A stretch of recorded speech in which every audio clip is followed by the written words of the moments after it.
अल्हम्दुलिल्लाह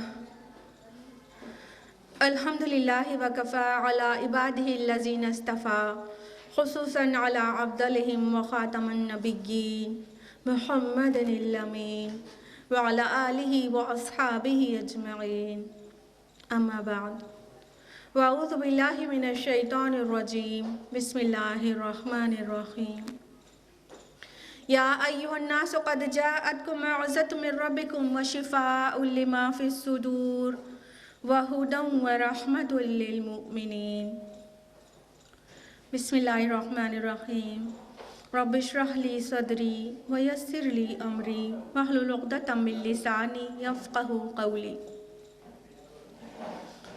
अज़ीज़ सामियात, दर्स कुरान मजीद में आप सभी का तहे दिल से खैर मक़दम है। अस्सलामु अलैकुम व रहमतुल्लाहि व बरकातुहू।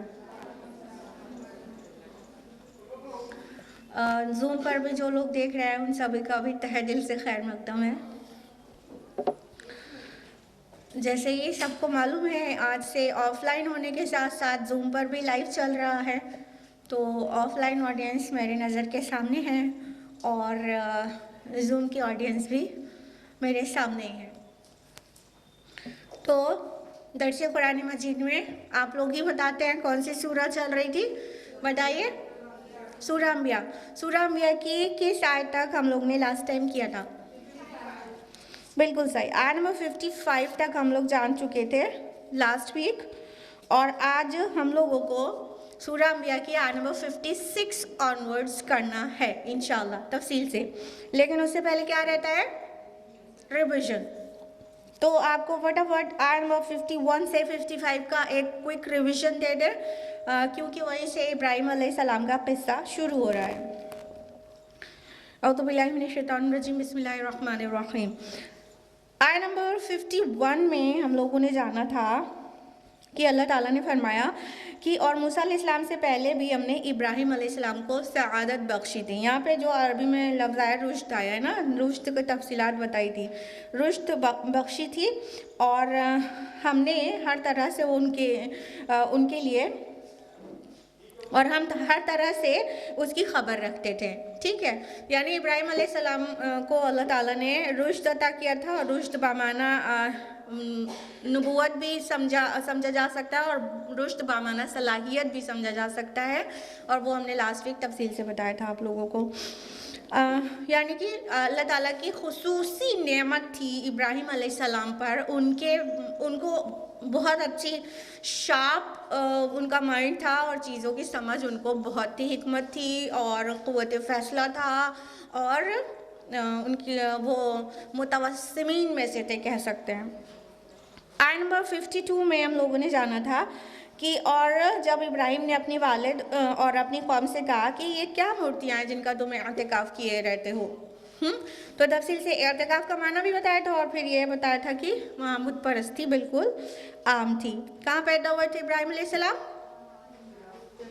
इराक़ में, बेबीलोनिया में। उसका नया नाम क्या है? इराक़। इराक़ के किस शहर में? उर में। माशाअल्लाह, याद है आप लोगों को, बारकल्लाह। आयत नंबर 53 में जाना था। उन्होंने जवाब दिया, हमने अपने आबा व अजदाद को इसी तरह इनकी इबादत करते हुए पाया है। तो उनके वालिद और उनकी कौम का क्या जवाब था? इंतहाई सिली जवाब। वो क्या कि हमने अपने आबा व अजदाद को इसी तरह पाया है, तो हम भी यही कर रहे हैं। और लास्ट वीक अगर आप लोगों को याद हो तो आबा व अजदाद की अंधी तकलीद पर हमने कितनी तफसील से आप लोगों को बताया था कि हमारे यहाँ जो सिस्टम ऑफ मैरिज है,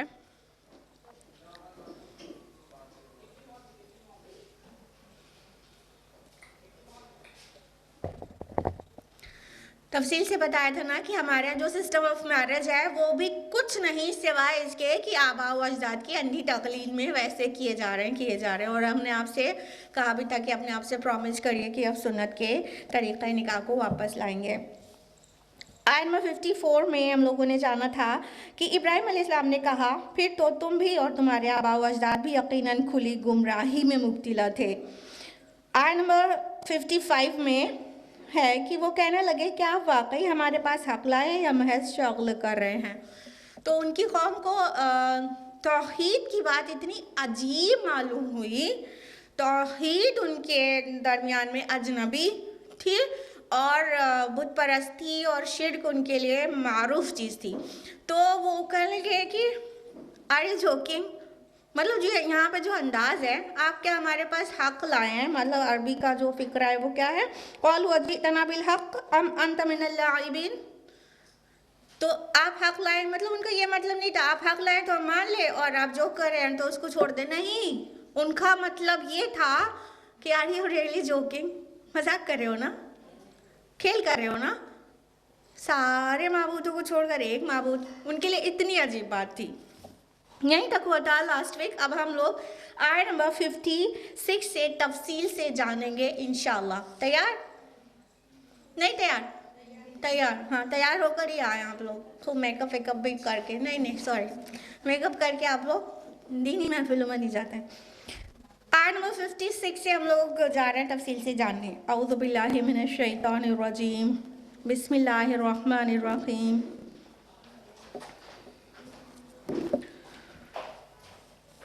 आयत नंबर 56 है, क़ाल बल रब्बुकुम रब्बुस समावाति वल अर्दिल्लज़ी फ़तरहुन्ना। इब्राहिम अलैहिस्सलाम ने जवाब दिया, नहीं बल्कि फिलवाक़े तुम्हारा रब वही है जो आसमानों और ज़मीन का रब है, जिसने उन्हें पैदा किया। व अना अला ज़ालिकुम मिनश शाहिदीन, और मैं खुद भी उस पर गवाह हूँ। क्या जवाब दिया इब्राहिम अलैहिस्सलाम ने? मैं कुछ लेकर नहीं आया हूँ, ये तुम्हारे रब की बात है और मैं खुद उस बात का शाहिद हूँ। देखिए जवाब क्या है, क़ाल बल रब्बुकुम, नहीं मैं कुछ स्पेशल बात लेकर नहीं आ गया। अबे कितने थे? लड़के ही थे, यंग से यूथ,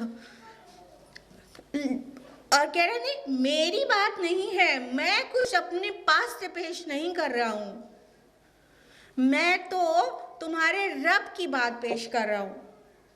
और फरमाया वो रब जो आसमानों और ज़मीन का खालिक है, पैदा करने वाला है, the one who has fashioned the heavens and the earth, वो उसका फातिर है, उसकी बात मैं पेश कर रहा हूँ, अपनी कोई बात नहीं पेश कर रहा हूँ।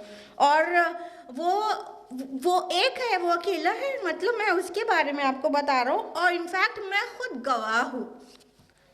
इब्राहिम अलैहिस्सलाम कैसे गवाह थे रब के एक होने पर, या ज़मीन और आसमान के खालिक अल्लाह ताला को मानने पर कैसे गवाह थे?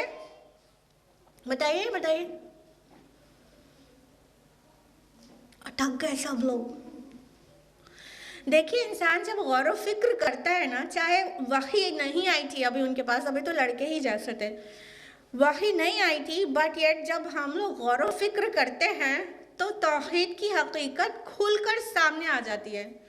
जब भी गौर करेंगे तो अपने एक तो फितरत में तौहीद की पहचान है, ठीक है, हमारे अंदर इनकलकेटेड है, हाँ इंस्टिल है, और साथ में पूरी कायनात में तौहीद के बहुत बहुत मतलब वो है एविडेंसेस हैं। तो जब हम चाहे अपने अंदर गौर व फिक्र करें चाहे आफाक में करें, तो दोनों ही जगह से तौहीद वाज़े होकर बाहर निकल आती है, ठीक है। तो इब्राहिम अलैहिस्सलाम अपनी गौर व फिक्र की बुनियाद पर यकीनी तौर से कहा कि मैं खुद शाहिद हूँ कि वो एक ही है और आसमान ज़मीन का वही पैदा करने वाला है, पूरे कॉन्फिडेंस के साथ। साथ में वाना अला ज़ालिकुम मिनश शाहिदीन, मैं खुद इस पर गवाह हूँ, ये इस अंदाज में भी था कि मुझे गवाही देनी है तुम्हारे सामने, मैं जानता हूँ अल्लाह एक है और तुम्हारे सामने मैं गवाह हूँ, मुझे तुम्हारे सामने गवाही देनी है कि अल्लाह वही है और इबादत एक्चुअली उसकी होनी चाहिए, ना कि किसी और की। और ये अलल टप नहीं है, ये अला वजिल बसीरत है, जैसे कि अल्लाह ताला ने अपने प्यारे नबी मोहम्मद रसूलुल्लाह सल्लल्लाहु अलैहि वसल्लम को कहा था कहने के लिए, सूरह यूसुफ सूरह नंबर 12 आयत नंबर 108, कि ए नबी कह दीजिए ये मेरा रास्ता है, हादिही सबीली, ठीक है, ये मेरा रास्ता है, मैं अल्लाह की तरफ बुला रहा हूँ पूरी बसीरत के साथ, और मैं खुद भी और जो मेरी पैरवी करें उन सब के ऊपर भी, मतलब गवाह हैं। नबी सल्लल्लाहु अलैहि वसल्लम से भी ये कहलवाया गया था कि आप कह दीजिए मैं अला वजहिल बसीरत अल्लाह की तरफ बुला रहा हूँ, अलल टप नहीं बुला रहा हूँ, बल्कि पूरी थॉटफुली चीज़ों को समझकर और यकीन के साथ सीधी रास्ते पर बुला रहा हूँ। कोई फिलोसोफर की बात नहीं है जिसमें यकीन ना हो। फिलोसोफर की बात और नबी की बात में यही डिफरेंस होता है। फिलोसोफर जो सोचता है, लोगों के सामने पेश करता है, तो पूरे यकीन के साथ नहीं करता है। वो कहता है ये ऐसा हो सकता है, मैंने ऐसा सोचा है, ऐसा हो सकता है। कॉन्फिडेंस 100% नहीं रहता। लेकिन नबी की क्या बात रहती है, नबी गौर व फिक्र करते, साथ में उसके पास वही आती है, तो वो 100% फैक्ट बन जाती है चीज़।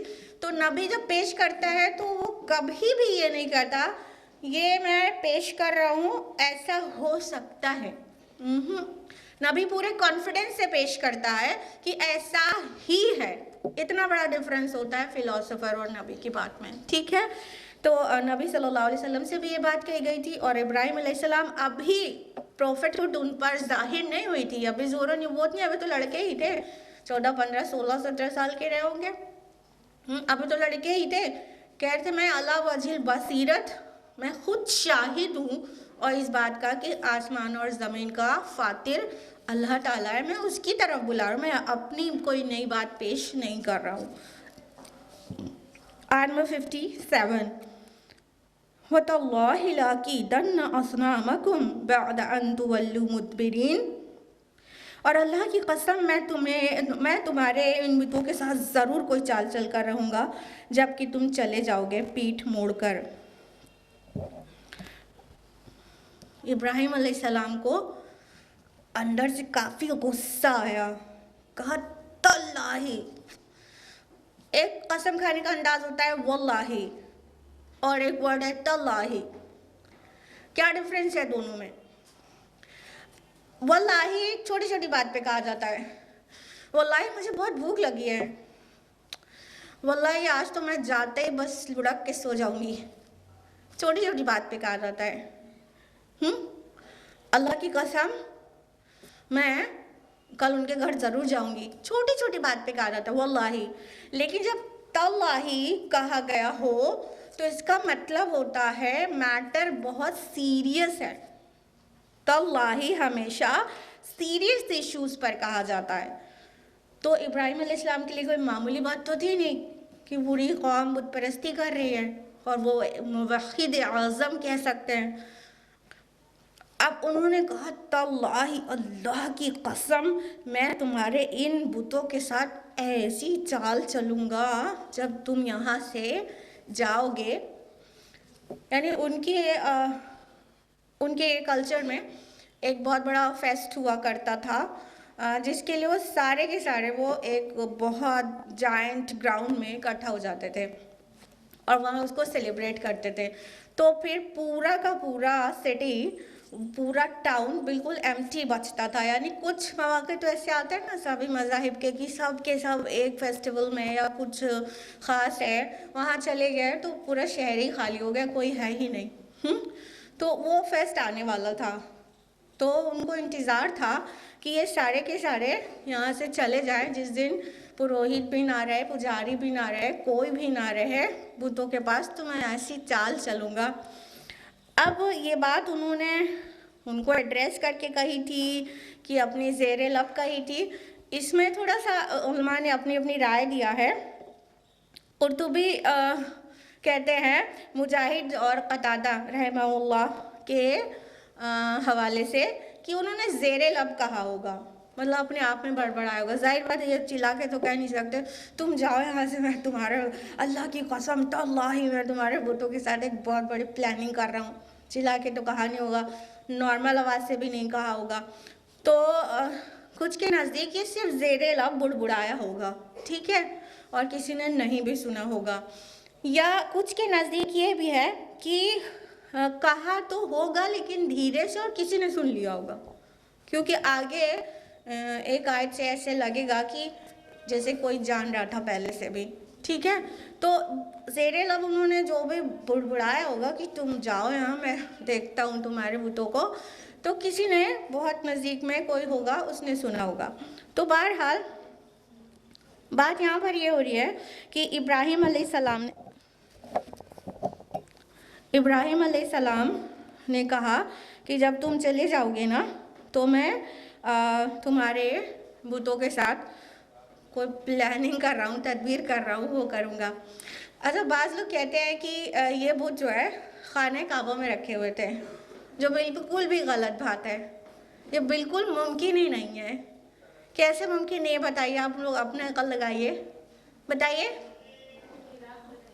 एग्जैक्टली ये कब का वाक़या है? जब अभी उम्र उनकी कम थी, फतन आएगा ना तो यंग थे, तो जहाँ पैदा हुए थे वो तो इराक इलाका है, उसका उर शहर है, वहाँ पैदा हुए थे, तो वहीं की बात हो रही है ना। और हाँ, तो वो मक्का जो गए थे तो वो कब गए थे? पहले इब्राहिम अलैहिस्सलाम इराक से निकलकर उन्हें हिजरत की थी, शाम गए थे, फिर शाम से निकलकर फिर मक्का गए थे और अपने बेटे इब्राहिम को और हाजिरा को वहाँ पर इस्माइल अलैहिस्सलाम को और हाजिरा अपनी बीवी को छोड़कर आए थे। तो मक्का तो बहुत बाद में गए थे ना, उम्र बढ़ गई थी ना, कितनी उम्र तक तो औलाद ही नहीं हो रही थी, ठीक है।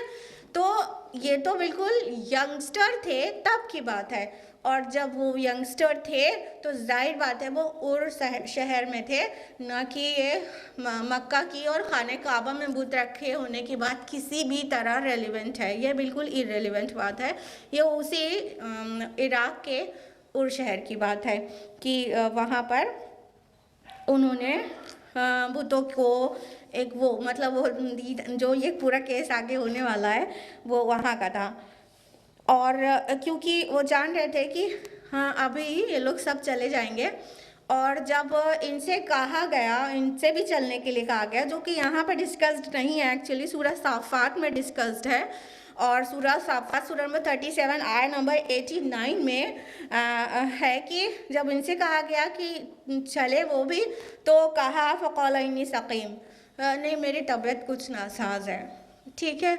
तो वो नहीं गए थे, मुमकिन है उनको कुछ ना कुछ तकलीफ़ रही हो, अभी उसके ऊपर डिटेल से आएंगे हम लोग। तो ये कहकर वो नहीं गए थे, और फिर सारे की सारी कौम उनकी उस फेस्ट में, या जो उनका मेला लगता होगा, या कोई भी फंक्शन होगा जिसमें सब लोग चले जाते थे, इवन मंदिर के पुजारी और वहाँ के पुरोहित, वो सब भी चले जाते थे, तो उसमें चले गए। जब उन्होंने अकेला पाया कि आज बुतों के पास कोई भी नहीं है, तो फिर क्या किया? आय नंबर 58, फ़जअलहुम जुज़ाज़न इल्ला कबीरन लहुम लअल्लहुम इलैहि यरजिऊन। तो आपने उन सब को टुकड़े टुकड़े कर दिया सिवाय उनके उस बड़े के, शायद कि वो उसकी तरफ रुजू करे। तो क्या हुआ था कि जब लोग सब चले गए तो वो उस टेंपल में गए, और जितने भी बुद्ध थे, एक को छोड़कर, कौन से को छोड़कर? सबसे बड़े वाले को। होते ना, पोजीशन होती है बुतों की ही, कोई मतलब सबका नाम होता है अलग अलग, सबकी पोजीशन होती है, साइज़ भी छोटा बड़ा होता है। तो सबसे बड़े वाले को छोड़कर मुमकिन है साइज़ के साथ पोजीशन भी उसकी ही सबसे ज़्यादा हो, उसको छोड़कर बाकी सब को टुकड़े टुकड़े कर दिया। यहाँ पर आया फ़जअलहुम जुज़ाज़न, जुज़ाज़ जिज़ से है, जिज़ मतलब बहुत छोटे छोटे टुकड़े को कहते हैं किसी चीज़ के, मतलब 2 टुकड़े में कर दिया तो जिज़ नहीं बोलेंगे। यहाँ पर जो जुज़ाज़न आया है, इससे पता चलता है कि बहुत ही छोटे छोटे पीसेस में, स्मॉलेस्ट फ्रैगमेंट्स में एकदम क्रश करके रख दिया था, तोड़ तोड़ कर, मतलब pieces upon pieces, pieces upon pieces upon pieces, इतना छोटा छोटा कर दिया था, और चूर चूर कर दिया, और एक को छोड़ दिया पूरा। अब आपको पता है कि अगर ऐसा किसी भी अपने अपना हिंदुस्तान, यहाँ पर भी बुत परस्ती है, तो यहाँ किसी भी मंदिर के किसी भी बुत को तोड़ दिया जाए तो क्या होगा? बनारस में या इलाहाबाद में या मथुरा में या अयोध्या में किसी मंदिर में घुसकर कोई बुतों को तोड़ दे तो कैसी कयामत बर्पा होगी? ये अंदाज़ा लगा सकते हैं आप लोग? अंदाज़ा लगा सकते हैं? फिर तो पूरे मोहल्ले जला दिए जाएंगे, सस्पेक्टेड के मोहल्ले, क्या पूरे शहर में एक बहुत बड़ा राइट हो जाएगा, कर्फ्यू लग जाएगा और न जाने क्या क्या हो जाएगा। नहीं हो जाएगा? ये तो बहुत बड़ी चीज़ थी ना जो हुई थी। अब एक नुक्ता यहाँ पर समझने का ये भी है कि क्या ये इब्राहिम अलैहिस्सलाम की सुन्नत है और ऐसा कोई भी कर सकता है या करना चाहिए? क्या जवाब देते हैं आप लोग? अगर ये बात हम आपसे पूछें, जैसे इब्राहिम अलैहिस्सलाम ने किया ऐसे ही हम लोग भी किसी मंदिर में घुस के और सारे बुतों को तोड़ दें, तो आप क्या जवाब देंगे? हाँ कि नहीं? बोलिए। तो प्रोफेट इब्राहिम ने तो किया, तो प्रोफेट इब्राहिम की सुन्नत तो बहुत सारी हम लोग फॉलो करते हैं, तो क्या ये भी सुन्नत है और ये भी फॉलो करना है? नहीं फॉलो करना है। क्यों नहीं करना है ये कोई बताएगा प्लीज?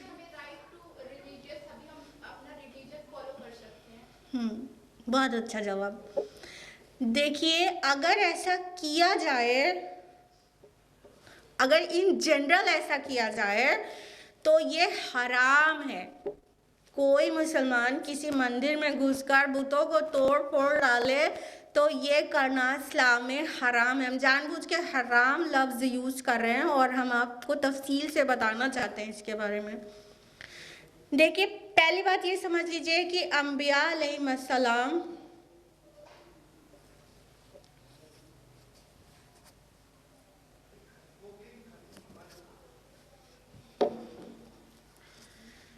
अलैहिस्सलाम को जो भी ऑर्डर्स थे, जो भी करने का, वो पूरे कौम को भी हो, उनकी मिल्लत को भी हो, ऐसा बिल्कुल नहीं है। कई ऐसे ऑर्डर्स नबियों को दिए जाते हैं जो कौम को नहीं दिए जाते हैं उनकी, ठीक है।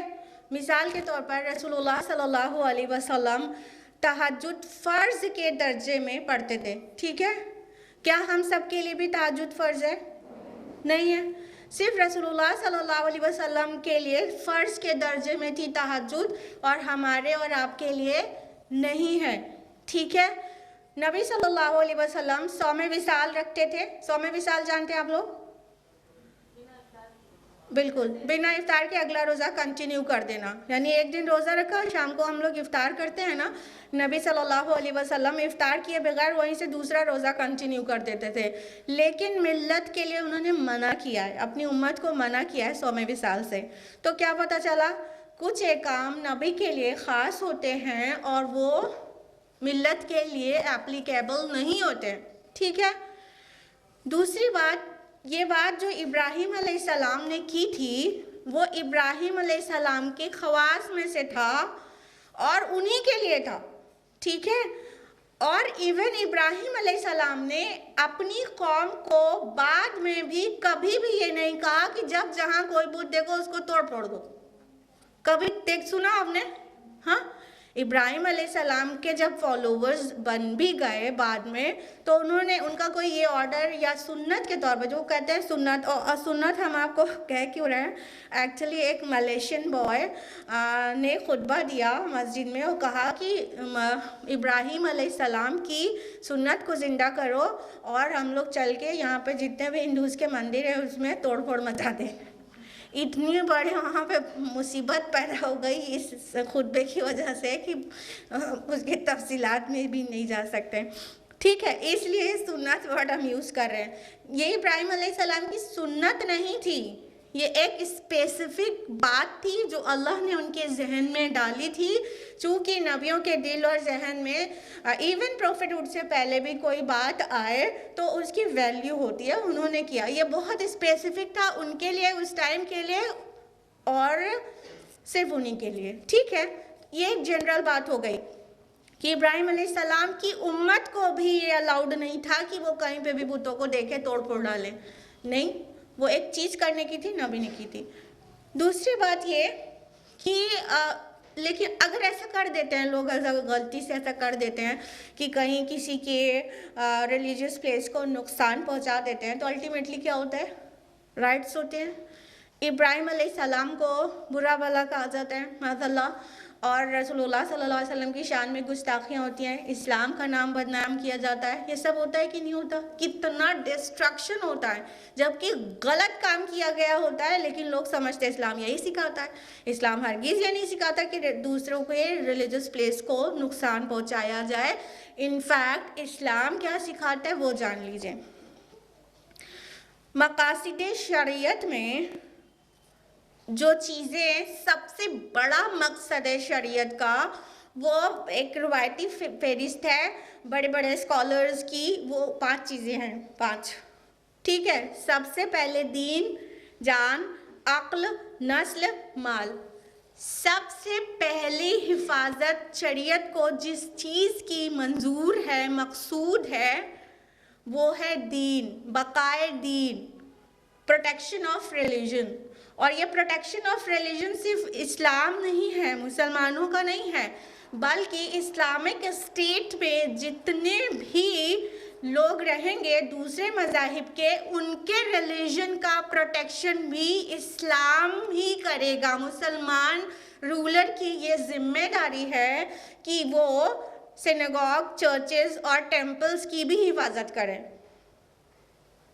ये है इस्लाम, ये है इस्लाम। इस्लाम ये सिखाता है कि अगर ज़िम्मी कोई रह रहा है इस्लामिक स्टेट में, तो वो जिस रिलीजियस प्लेस पर वर्शिप करने के लिए जाता है उसको नुकसान ना पहुंचाया जाए। और ये जो 5 चीज़ें हैं जो शरीयत के पेश नज़र हैं, जिसकी हिफाजत पेश नज़र है शरीयत के, उसमें सबसे पहले दीन है, प्रोटेक्शन ऑफ रिलीजन। ठीक है, दीन, जान यानी ज़िंदगी, ठीक है, अक्ल, नस्ल और माल, ये 5 चीज़ों सबसे टॉप पर, ये 5 चीज़ों की बका इस्लाम को मकसूद है। शरीयत ने सारे काम उसके अकॉर्डिंगली दिए हैं। ये है इस्लाम। और अल्लाह के नबी सल्लल्लाहु अलैहि वसल्लम ने अपने अल्फाज से भी कह के भी बताया है कि चर्चेज और सिनेगॉग को नुकसान नहीं पहुंचाना। यानी ईसाई हो, यहूदी हो, जिनकी भी जो रिलीजियस प्लेसेस हैं उनको नुकसान नहीं पहुंचाना है। ये है इस्लाम, मना है। अब ये जो आयात हम लोग वो कर रहे हैं, स्टडी कर रहे हैं, वो क्या है? वो इब्राहिम अलैहिस्सलाम के खवास में से था, वो सबके लिए एप्लीकेबल नहीं था। तो ना हम और आपको ये हक बनता है कि हम दूसरे मज़ाहिब के लोगों की मज़हबी जगह को कोई भी तरह का नुकसान पहुँचाएं। That's why I have used the word हराम। अगर किसी मंदिर में जाके तोड़ फोड़ मचा दिया जाए तो ये हराम है, इस्लाम में मना है। अल्लाह के रसूल ने इससे बिल्कुल मना किया है। ठीक है, तो अगर इस्लामिक स्टेट में कोई जिम्मे रहेगा, उसके जान की, उसके अक्ल की, उसके नस्ल की, उसकी माल की और उसके मज़हब की, सबकी हिफाजत इस्लामिक स्टेट के ज़िम्मे होगी, तभी तो वो ज़िम्मी कहलाता है। उसकी ज़िम्मेदारी लेता है इस्लामिक स्टेट, इस्लामी रियासत। लोग इस्लाम के ख़िलाफ़ कैसी कैसी बात फैलाते हैं और हम खुद ही इस्लाम को नहीं समझ पाने की वजह से कुछ ऐसी हरकतें कर देते हैं कि पूरी चीज़ें मिस इंटरप्रेट हो जाती हैं ना। तो हमें भी तो जानना चाहिए कि इस्लाम क्या कहता है। बस जाके किसी ने कुछ कह दिया, ब्लास्फेमी किया, जाके किसी ने भी उठा के उसको कत्ल कर दिया, ऐसे थोड़ी होगा। इस्लामिक स्टेट करेगा ना जो कुछ करेगा। हम और आप जाके किसी को ऐसे ही थोड़ी ना, ब्लास्फेमी भी किया हो, अगर रसूलुल्लाह को बुरा कहा हो, इस्लाम को कुछ कहा हो, कुरान, हम और आप जाके उसको मार डालें, ऐसा थोड़ी है। इससे कितना डिस्ट्रक्शन होता है वो आप लोग देखते ही होंगे। फिर जो इस्लाम की बदनामी होती है एक इंसान की वजह से, वो फिर देखा नहीं जाता ना, फिर रोने का दिल करने लगता है कि ये क्या हो गया। तो बहरहाल हम ये ज़रूर बताना चाह रहे थे कि इब्राहिम अलैहिस्सलाम के ख़वास में से था, उनको ऑर्डर था अल्लाह की तरफ से, दिल में बात डाली गई होगी, अभी वही आना बाकायदा तो शुरू नहीं हुई थी। तो उन्होंने क्या किया, उसको टुकड़े टुकड़े कर दिया, सिवाय बड़े के लअल्लहुम इलैहि यरजिऊन, जो कहा गया ताकि लोग उसकी तरफ रुजू करें।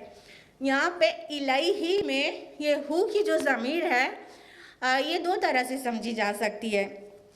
कशाफ और जलालैन के मुताबिक तो ये हु की ज़मीर बड़े बुत के लिए है, कबीर हूँ उनके बड़े, ताकि उसकी तरफ पलटे, यानी बड़े बुत की तरफ जाएं और उससे पूछें कि भाई ये बताओ ये कैसे चूर चूर हो गया सब, तुम यहाँ खड़े थे समूचे, तुमने कैसे चूर चूर कर होने दिया, ये किसने किया है बताओ, ये तुमने किया है क्या, तुम विटनेस तो तुम ही हो रहे हो और तीशा तो तुम्हारे गले में लटका हुआ है। उसकी तरफ मतलब बड़े बुत की तरफ, इलाही की ज़मीर पलट रही है बड़े बुत की तरफ। लेकिन तफसीर कबीर में इमाम राजी कहते हैं इलाही ये हु की जो ज़मीर है वो इब्राहिम अलैहिस्सलाम की तरफ पलट रही है, कि पहले इब्राहिम अलैहिस्सलाम समझा रहे थे, उन्हें नहीं समझ आया था, फिर जब ये चीज़ें देख लें तो उनकी अक्ल वापस ठिकाने पे आए, फिर जाएं इब्राहिम के पास कि अच्छा इब्राहिम तुम सही कह रहे थे, हो अपने आप को तो बचा नहीं पाए, हमें क्या बचा पाएंगे, तो पलटे इब्राहिम की तरफ। ठीक है, तो इमाम राजी कहते हैं ये हु की ज़मीर इब्राहिम के लिए है अलैहिस्सलाम, लेकिन कुर्तुबी कहते हैं दोनों के लिए है। ठीक है, इट मे बी पॉसिबल कि बड़े बुत के लिए है, it may be possible Ibrahim अलैहिस्सलाम के लिए, और दोनों के लिए भी हो सकती है। वैसे भी कुरान के अल्फाज इतने जामे होते हैं ना, तो ये दोनों के लिए भी हो सकती है कि पलटे बड़े बुत की तरफ, उससे पूछें ये क्या हुआ जनाब आपके होते हुए, और पलटे इब्राहिम अलैहिस्सलाम की तरफ कि ये क्या किया गया है, ये तुमने किया है क्या, या तो पलटे कि तुम सही कह रहे थे, वो अपनी हिफाजत तो कर नहीं पाए। तो ये दो तरह से समझा जा सकता है और हमने आपको स्कॉलर्स की ओपिनियन बता दी। आयत नंबर 59, क़ालू मन फ़अल हाज़ा बिआलिहतिना इन्नहु लमिनज़्ज़ालिमीन, वो चिल्ला उठे कि किसने किया है हमारे माबूदों के साथ ये सब कुछ, वो तो यकीनन बहुत ही जालिम है। तो अब आप अंदाज़ा लगा सकते हैं ना क्या क़यामत बर्पा हुई होगी उर में। हाँ, अभी अगर इलाहाबाद में ये हो जाए तो फिर कर्फ्यू लग जाने वाला ना, पहले तो बहुत तोड़ फोड़ होगी, आगजनी होगी और हर तरफ लड़ाई दंगा, और मुसलमानों के घर की एक ईंट भी सलामत नहीं रहेगी, सब कुछ हो जाएगा कि नहीं हो जाएगा, फाइनली कर्फ्यू वगैरह लग जाएगा। तो वही बहुत ज़्यादा बौखलाने वाली हालत आ गई थी उर में कि ये क्या किया है किसी ने हमारे माबूदों के साथ। हाँ, बिल्कुल बौखला गए, चिल्ला उठे कि ये जिसने भी किया है वो बहुत बड़ा जालिम है। आयत नंबर 60 है, क़ालू समिअना फ़तन यज़कुरुहुम युक़ालु लहू इब्राहीम, कुछ लोगों ने कहा कि हमने एक नौजवान को इसके बारे में बातें करते सुना है जिसे इब्राहीम कहा जाता है। अब इब्राहीम अलैहिस्सलाम ऐसे भी बुत परस्ती के ख़िलाफ़ टाइम टू टाइम कुछ ना कुछ कहते होंगे, पहले से भी उन्हें समझा ही रहे थे, कह ही रहे थे, तो कुछ लोगों ने सुन रखा होगा वो बात भी कि बुत के ख़िलाफ़ जो कोई कुछ कहता है वो अपनी कौम में एक लड़का, एक छोकरा है, इब्राहीम कहते हैं उसे, इब्राहीम इब्राहीम, मतलब ये अंदाज़ यही है। देखिए, युक़ालु लहू Ibrahim, they call him Ibrahim, उसे इब्राहीम कहा जाता है। या तो फिर अभी जो इससे पहले तल्लाही वाली आई थी आयत नंबर 57 में, उन्होंने कहा था अल्लाह की कसम मैं तुम्हारे बुतों के साथ ज़रूर कोई चाल चलूँगा, तो ये बात किसी ने सुन ली थी, ज़ेरे लब उन्होंने बुड़बुड़ाई थी लेकिन सुन ली थी किसी ने, तो उस वाले जिसने सुन ली थी उसने जो है खबर पहुँचाई कि अच्छा वो कोई इब्राहीम जिसको कहते हैं वो कह रहा था बुतों को भला बुरा, वो कह रहा था, उसने क्लियर कर दिया सबके बीच में कि असल में ये इब्राहीम जिसको कहते हैं उसका कारनामा है, क्योंकि वो उस दिन कह रहा था कुछ कि बुतों को बुरा भला कह रहा था। तो बात वाज़े हो गई कि वो ना हो ये काम इब्राहीम ने किया है। आयत नंबर 61, क़ालू फ़अतू बिही अला आयुनिन नासि लअल्लहुम यशहदून, लोगों ने कहा कि फिर लाओ उसको सबके सामने ताकि वो गवाही दें। अब क्या हुआ, जब सबके बीच में ये बात आई, भाई पूरे शहर में तो हलचल मच गई थी, ये पूरे बुतों को चूर चूर कर दिया गया है, किसने किया है, पूरी कौम इकट्ठा हो गई और कहा कि उसको लाओ, जिसको इब्राहिम जिसके ऊपर डाउट है वो सस्पेक्टेड पर्सन लाया जाए सबके सामने ताकि गवाही दे। यानी जो जानता है कि इब्राहिम ऐसी बातें अक्सर किया करता है या उस दिन कुछ ऐसे उसने कहा था, तो वो लोग गवाही दें कि हाँ यही है इब्राहिम। एक तो गवाही देना लअल्लहुम यशहदून, ताकि ये गवाही दें, ताकि ये शहादत दें। एक तो ये माना हो गया कि लोग बता दें, शहादत दें कि हाँ एक्चुअली इब्राहिम यही है। दूसरा गवाही देने का माना ये हो गया कि उसको लाओ सबके सामने ताकि हम उसका वो हाल करें कि सब गवाही दें कि हमारे बुतों के साथ अगर कभी भी किसी ने कुछ किया तो वो हाल होगा जो इब्राहिम का हुआ था। ठीक है, ये इसमें एक टाइप की धमकी भी मुज़मिर है। ठीक, तो कहा लाओ तो ज़रा उसको सबके सामने, जिसको इब्राहिम कहा जाता है अलैहिस्सलाम, उसको लाओ तो ताकि सब गवाही दें। आयत नंबर 62। अब इससे पहले कि वो मतलब इब्राहिम अलैहिस्सलाम कुछ कहें, समझ लीजिए इब्राहिम अलैहिस्सलाम के मन की मुराद पूरी हो गई। एक दाई हमेशा इसी इंतज़ार में रहता है कि किस तरह उसे बुलाया जाए और उससे फर्दर क्वेश्चंस किए जाएं। आयत नंबर 62। क़ालू अअन्त फ़अल्त हाज़ा बिआलिहतिना या इब्राहिम, उन्होंने पूछा ए इब्राहिम क्या हमारे माबूदों के साथ ये सब कुछ तुमने किया है। अब अंदाज देखिए, अअन्त फ़अल्त, you have done this, you did this, दोबारा you, अअन्त भी फिर फ़अल्त भी, तुमने किया है ये सब। मतलब इब्राहिम अलैहिस्सलाम कितने बड़े थे, अभी हमने आपको बताया फतन वर्ड आया है ना कि एक लड़का, एक छोकरा है, एक लड़का है। ये आयत नंबर 60 में क़ालू समीना फतन यज़कुरू, फता, तो ये छोटे लड़के को कहते हैं जो मतलब टीनेजर होता है, यूथ जिसको कहते हैं, कम उम्र के लड़कों को कहते हैं। ठीक है, तो इब्राहिम अलैहिस्सलाम की उम्र उस वक्त 16, 17, 18, 14, 15 ऐसा ही नहीं होगी, बस इसी को तो यूथ कहते हैं हम लोग, या टीनेजर या एडोलेसेंट ना। तो जब वो सामने आए तो लोगों ने देखा ये तुमने किया है, मतलब इतनी बड़ी हिमाकत तुम जैसे छोकरे ने किया है, इतने से लड़के ने किया है। मतलब हमारी सोसाइटी में अगर 15-16 साल का लड़का ये चीज़ कर जाए किसी मंदिर में तो यही तो रिएक्शन होगा कौम का। ये हम लोग ने सोचे तो कोई बहुत बड़ा डॉन होगा, कोई बहुत लहीम शहीम सा कोई एजेड इंसान होगा जिसके पास इतना करेज है। तुमने किया है ये सब हमारे माबूदों के साथ। माबूद कौन थे? बुत, माज़ल्ला। तो आयत नंबर 63 में है क़ाल बल फ़अलहु कबीरुहुम हाज़ा फ़स्अलूहुम इन कानू यंतिक़ून।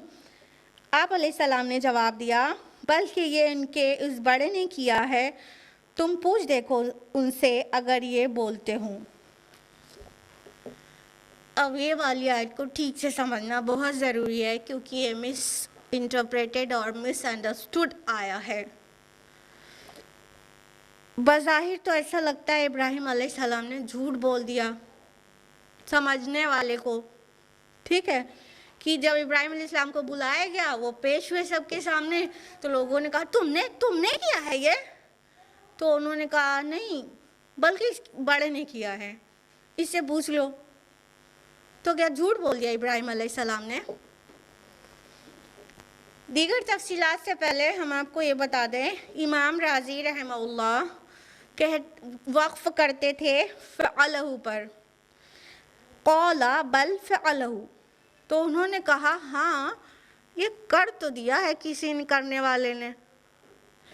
उसके बाद वक्फ करने के बाद आगे का फिक्रा उसके बाद के साथ मिलाते थे, कबीरुहुम हादा फसअलूहुम इन कानू यंतिकून, कि इनका बड़ा जो है ना, इससे पूछ लो अगर ये बोलते हो। तो देखिए अब यहाँ झूठ का कोई सवाल ही पैदा नहीं हो रहा। इमाम राजी का व्यू बता रहे हैं, झूठ पर भी आते हैं। इमाम राजी क्या कह रहे हैं, यहाँ पे वक्फ करते थे क़ाल बल फ़अलहु पे, हाँ किया तो है, किसी करने वाले ने कोई कर गुजरा तो है, ये जो कुछ हुआ ये हो तो गया है, किसी ने किया तो है। फिर इसके बड़े से इससे पूछ लो ना कि ये इनको ये सब किसने किया है, अगर ये बोलते हो। क्लियर है, अभी झूठ का कुछ पता चल रहा है। अगर वक्फ यहाँ पे करेंगे फ़अलहु पे तो झूठ जैसी कोई बात पैदा ही नहीं होगी।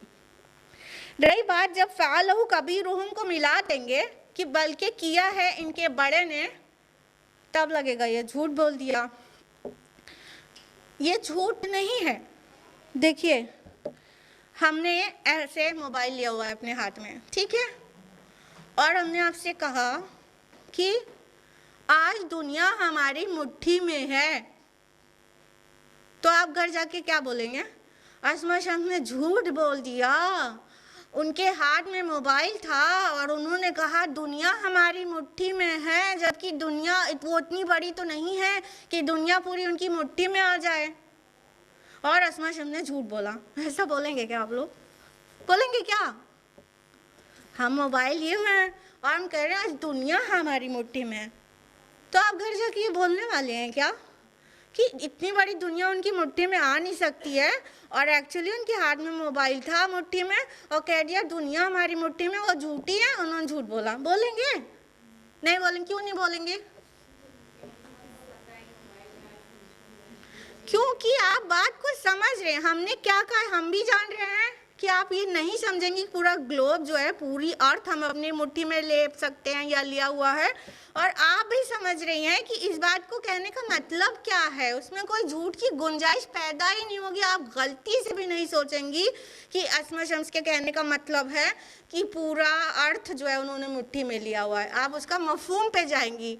तो ना ये हमने आपको गुमराह करने के लिए ऐसा बोला था, और ना आप गुमराह हुए, तो ये झूठ नहीं हुआ ना, कि हुआ?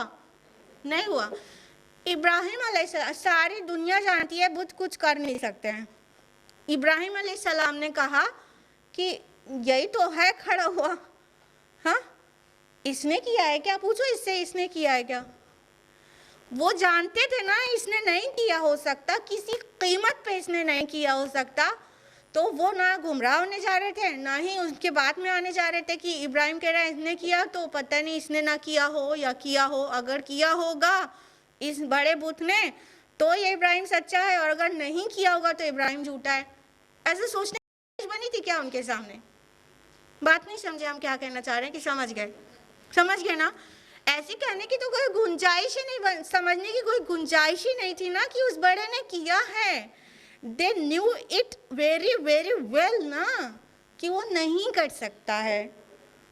तो जब उन्होंने अगर कह भी दिया ये बड़े ने किया है, पूछो इससे, तो समझ गए थे ना कि वो तो नहीं कर सकता। कहने का मतलब है इब्राहिम का गौर करो, उनको मैसेज भी मिल गया ना, गौर करो। ये जब अपने को नहीं बचा पाए, ये जो चूरा चूरा हो गए, छोटे छोटे पीसेस में क्रश कर दिए गए, पूरा मैशअप हो गया, वो जब अपने को नहीं बचा पाए तो तुमको क्या बचाएंगे, तुम्हारी क्या हिफाजत करेंगे? ठीक है, तो ये बात बहुत वाज़ेह थी, इसलिए इसको झूठ नहीं बोल सकते। अफसोस सद अफसोस की एक हदीस है जो बुखारी मुस्लिम की मुत्तफ़क़ुन अलैह रिवायत है, चूँकि उसकी सनद सही है इसलिए लोग मानते हैं कि हाँ इब्राहिम अलैहिस्सलाम ने झूठ बोला है, और इब्राहिम अलैहिस्सलाम के नाम माज़अल्लाह 3 झूठ लिखा हुआ है। एक झूठ तो ये हो गया, ठीक है, आप लोगों ने सुन रखा होगा ना इब्राहिम अलैहिस्सलाम ने 3 झूठ बोले हैं ज़िंदगी में।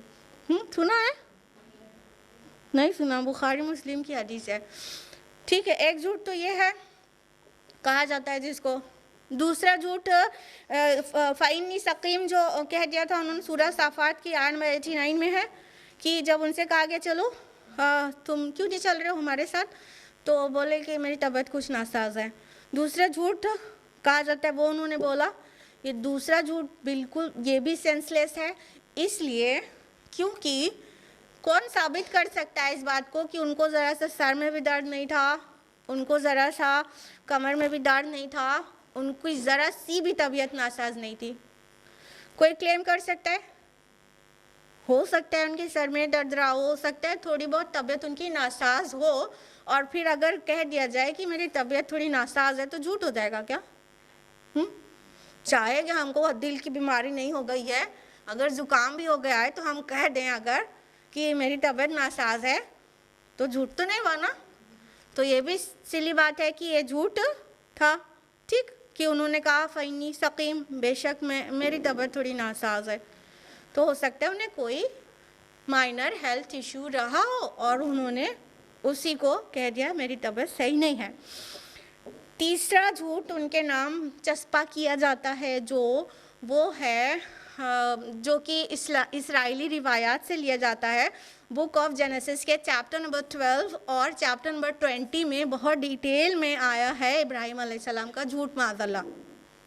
और वो क्या है कि जब इब्राहिम अलैहिस्सलाम मिस्र गए थे अपनी बीवी सारा को लेकर, तो उस वक्त सारा की उम्र अराउंड 65 थी और इब्राहिम अलैहिस्सलाम की उम्र अराउंड 95 थी, ठीक है। तो वो लेकर जब गए थे सारा उस उम्र में भी, अकॉर्डिंग टू बाइबल जो कुछ बता रहे हैं बाइबल के अकॉर्डिंग, जेनेसिस के अकॉर्डिंग बता रहे हैं, ठीक है। उनकी उम्र वो उस उम्र में भी बहुत खूबसूरत थी। तो इब्राहिम अलैहिस्सलाम को माशाअल्लाह डर लगा कि जो बादशाह है मिस्र का वो मतलब उनको देखकर उनकी खूबसूरती पर फरिफ्ता होकर अगर मुझे सजाना हस्बैंड है तो फिर मुझे कत्ल ना कर दें, ठीक है। तो उन्होंने अपनी बीवी से भी कहा कि तुमसे पूछेंगे जब बादशाह के लोग तो तुम्हारी कौन है, तो तुम कह देना मेरे भाई हैं और मैं कह दूंगा तुम्हारी मेरी बहन है, ताकि बहन भाई का रिश्ता बताने से एटलीस्ट मेरी जान तो बच जाए। According to the Bible silly argument.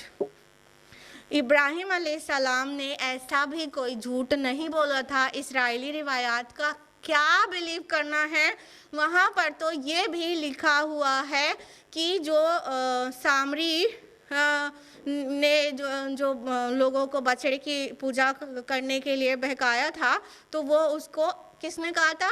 आप लोग को डिटेल में बताया था, वहाँ पर बाइबल में है कि हारून ने कहा था।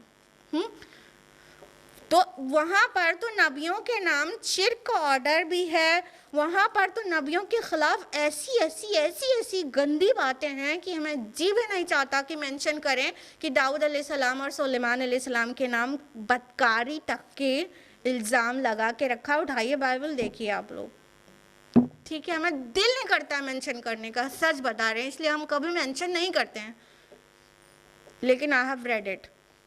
तो इसराइली रिवायात की कोई वैल्यू करना चाहिए हम लोगों को, हाँ, उसे उस पर रिलाई करना चाहिए।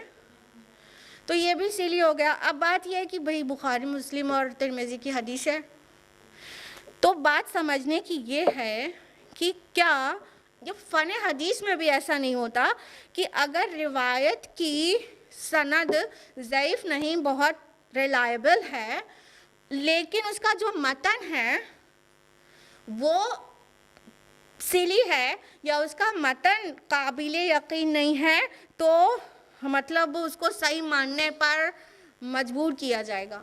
नहीं, कभी मतन अपने आप से खुद बता देगा ये बात नबी की बात हो ही नहीं सकती है, चाहे कि रिवायत और सनद कितनी भी स्ट्रॉन्ग हो। मतन भी अगर सही नहीं है तो वो कहा जाएगा कि ये बात सही नहीं हो सकती, ठीक है। तो इसका जो नुकसान आया है वो क्या आया है, इस एक्सट्रीम पर चले गए कि बुखारी मुस्लिम की मुत्तफ़क़ुन अलैह रिवायत है, तो एक रसूल पर इतना भद्दा इल्ज़ाम मानने को तैयार हैं लोग कि इब्राहिम अलैहिस्सलाम ने झूठ बोला था, और किसके ऊपर? उन रावियों की शहादत पर, कि जो रावी हैं वो सब कोई भी ज़ईफ़ रावी नहीं है, इसलिए वो मानना पड़ेगा कि इब्राहिम अलैहिस्सलाम ने झूठ बोला था। तो एक तो इस एक्सट्रीम पर जा रहे हैं कि रसूल के ऊपर उनको भरोसा नहीं है, उनको हदीस की जो रिवायत है उसकी जो चेन है उस पर ज़्यादा ही भरोसा है, हाँ। और दूसरे एकदम ऑपोजिट एक्सट्रीम पर चले गए। अब वो क्या कर रहे हैं, हदीस को तो मानो ही मत, इसमें ऐसी और वैसी हदीस है, तो सारे के सारे हदीस को उठा के फेंक दो, हदीस को मानो ही मत। और अहले कुरान जैसे लोग आ गए कि हदीस मानने की ज़रूरत नहीं है, सिर्फ कुरान मानना चाहिए। इधर एक एक्सट्रीम पे, एक इस एक्सट्रीम पे, दोनों एक्सट्रीम पर जाने की ज़रूरत नहीं है। अक्ल ये कहती है कि रसूल पर पहले यकीन करना होगा और रावियों पर बाद में। और अगर किसी सही रिवायत से भी कोई बात आती है लेकिन मतन उसका सही नहीं है, तो बहुत सारे रीजंस हो सकते हैं उसके और भी, अदर देन नरेशन वीक होने के। ठीक है, कुछ मतन अपने आप खुद बता देंगे कि ये बात नबी के मुंह से निकली हुई बात हो ही नहीं सकती, चाहे कितना भी उसकी रिवायत सही हो। तो बीच में रहने की ज़रूरत है, दोनों एक्सट्रीम पे जाने की ज़रूरत नहीं है। कुछ हदीसें अगर रिवायत की वजह से ज़ईफ़ हैं उनको भी अवॉइड करें, कुछ हदीसें मतन की वजह से काबिल एतमाद नहीं है उसको भी साइड लगाएं, बाकी हदीसों को बिल्कुल माने, सही हदीसों पर माने भी अमल भी करें। तो ये करने की ज़रूरत नहीं है, ऑपोजिट एक्सट्रीम्स पर जाने की ज़रूरत नहीं है। तो हमने आपको बता दिया ये जो 3 नाम मेंशन्ड हैं, 3 झूठ जो मेंशन्ड हैं, ये तीनों फेक बात है और इब्राहिम अलैहिस्सलाम ने झूठ नहीं बोला था। ज़्यादा से ज़्यादा ये कहा जा सकता है कि ये तोरिया था।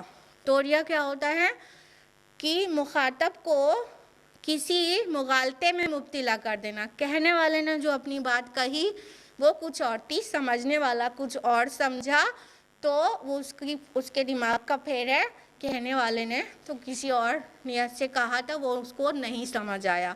तो ऐसा तोरिया करना इस्लाम में जायज़ है। जैसे कोई मासूम इंसान भाग रहा है, मासूम, और उसको कोई डाकू चेज कर रहा है, दौड़ाए हुआ है, वो इंसान बेगुनाह है, वो भाग रहा है और इधर से डाकू उसको दौड़ाया हुआ है, उसको जान लेना चाहता है या कुछ भी।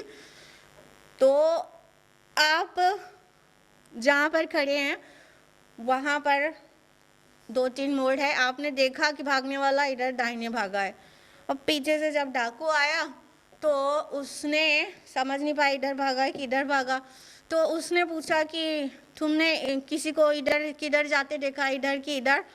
तो आप अपनी जगह बदल दें, 2 कदम हट के दूसरी जगह खड़े हो जाएं और फिर कह दें कि जब से मैं यहाँ खड़ी हूँ तब से तो किसी को नहीं देखा। तो आप तो वहाँ से हट चुके थे ना, और जब आप वहाँ से हट गए थे तब से तो नहीं देखा था ना। तो आपके जब से मैं यहाँ खड़ी हूँ तब से मैंने तो यहाँ से किसी को जाते हुए नहीं देखा। ये हो गया तोड़िया।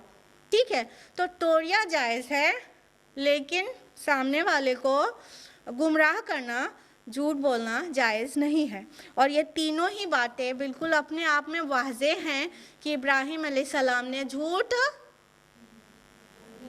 नहीं बोला था। किसी को भी डाउट है क्या कि झूठ बोला था? हाँ, रसूल के नाम, वो रसूल जिसको जो है अल्लाह ताला अपना खलील कहता है, वो झूठ बोलेंगे? हाँ, आखिरी नबी मोहम्मद रसूलुल्लाह सल्लल्लाहु अलैहि वसल्लम वो सादिक और अमीन है, तो अल्लाह का दोस्त वो झूठ बोल सकता है? कितनी आसानी से लोग कह देते हैं झूठ बोला था। बिल्कुल झूठ नहीं बोला था। ये इसराइली रिवायात है और इसराइली रिवायात में नबियों पर बहुत बड़े बड़े बहतान हैं, तो झूठ की क्या बात है खाली। ठीक है, तो आज के बाद लाइफ में कभी बिलीव मत करिएगा कि आपके रसूल इब्राहिम अलैहिस्सलाम ने, जिनकी बहुत सारी सुन्नतें हम फॉलो करते हैं और वो हमारे फोर फादर हैं, उन्हीं के नस्ल से हैं, हम बनु इस्माइल से हमारे रसूल, फिर हम लोग उनके उम्मती हैं, इब्राहिम अलैहिस्सलाम ने झूठ नहीं बोला था। रट लिया आप लोग ने, अल्हम्दुलिल्लाह। आर्ग्यूमेंट्स भी याद रखिएगा खाली रट नहीं लेना होता ना।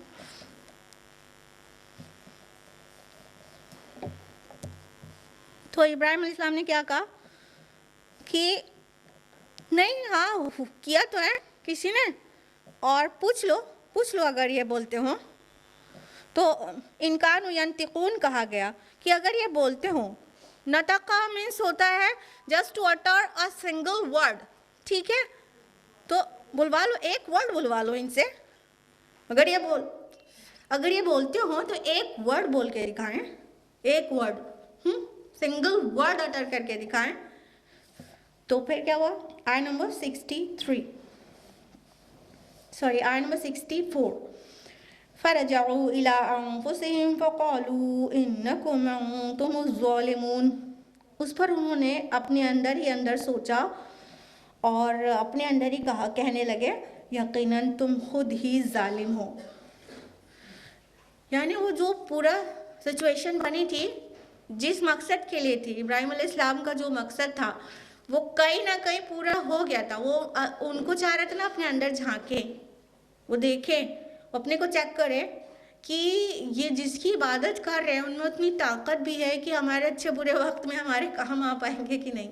हाँ, गौर करो, जब अपने को नहीं बचा सके, कोई कुचलने आ गया तो कुचल भी गए बेचारे। हाँ, और उनका बड़ा भी एक खड़ा है, वो उनको ना बचा सका और ना ही मतलब अपनी गवाही दे रहा है मैंने नहीं किया है। सोचो सोचो, यही उनका मकसद था, यही उन्होंने कहा था। पूछो उससे, बोलता हो तो एक वर्ड भी बोल सके तो मैसेज पहुंच गया था। दिल ने ये गवाही दी अंदर से कि बात तो सही है, ये अपनी हिफाजत नहीं कर सके तो हमारी क्या करेंगे। इब्राहिम बात तो सही कह रहा है। वो सोचने पे मजबूर हो गए और उन्होंने अपने ही अंदर कहा कि एक्चुअली तुम ही जालिम हो, तुम ही गलत कर रहे हो, जिस ऐसे को पूछ रहे हो जो अपनी हिफाजत नहीं कर सकता तो हमारी हिफाजत क्या करेगा। हम अपने ऊपर खुद ही जुल्म कर रहे हैं। जुबान पे नहीं आया था, अभी दिल के अंदर ही अंदर ये बातें चलने लगी थी, मगर क्या हुआ कि टाइम खत्म हो गया। फिर क्या होता है ये जानने के लिए आप लोग अगले हफ्ते दर्स कुरान ज्वाइन करिए। आपको कुरानिक टेक्स्ट तो आपके घर में भी मिल जाएगा, लेकिन आप मेरी ज़ुबान से एक्सप्लेनेशन चाहते हैं तो आया नंबर 65 ऑनवर्ड्स हम लोग नेक्स्ट वीक जानेंगे। अल्लाह ताला से दुआ है कि वो हम सभी को कुरान मजीद पढ़ने, समझने, गौर व फिक्र करने, गौर-तज़नी करने, मुकम्मल अमल करने और दूसरों तक पहुँचाने की तौफ़ीक़ अता फ़रमाए और इब्राहिम अलैहिस्सलाम से मोहब्बत करने और उनकी सुन्नत पर अमल करने की तौफ़ीक़ दे और उनके मुतालिक हमारे दिमाग में जो गलत फ़हमियाँ थी अल्लाह पाक उसे दूर फरमा दे और तौफ़ीक़ दे कि हम वो बात दूसरों तक भी पहुँचाएँ। आमीन व आखिर दावाना अनिल हम्दुलिल्लाहि रब्बिल आलमीन। वस्सलामु अलैकुम वरहमतुल्लाहि वबरकातुहू। मेरे जूम के ऑडियंस को भी वस्सलाम।